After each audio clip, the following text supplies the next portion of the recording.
zo hard mogelijk aanpakken, die mensen. En dat is het enige wat ik ervan kan zeggen. En het liefst een gebiedsverbod, dat ze hier gewoon niet weer welkom zijn.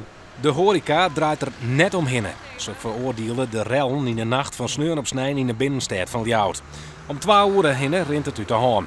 Verschillende groepen dagen elkaar uit en er vallen rake klappen. Nou ja, we gaan een aantal keer een fors optreden maken.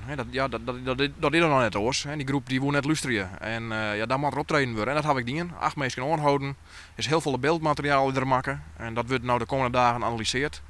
En het zou mij niks verbazen dat er meer aanhoudingen nog volgen.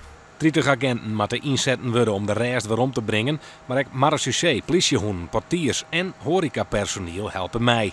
Bij feestcafé Shooters balen ze van de rel. Op de oorzaak nevens Harren op Strittelij.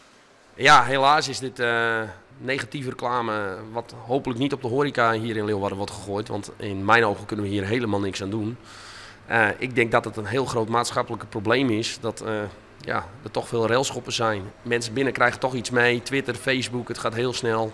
De mensen die het oppakt binnen 4 Vljouters van Sontje, een 21 jaar, een 22-jarige man uit Kwajem, een 23-jarige Bitgemer en een man van 40 uit Nieuwegein. Ze binnen bij de Vjochtpartij mogelijk op een idee bracht door de veldslag van Aron Vreet in Haren. Denkt Tom Eijer van muziekcafé Scooters.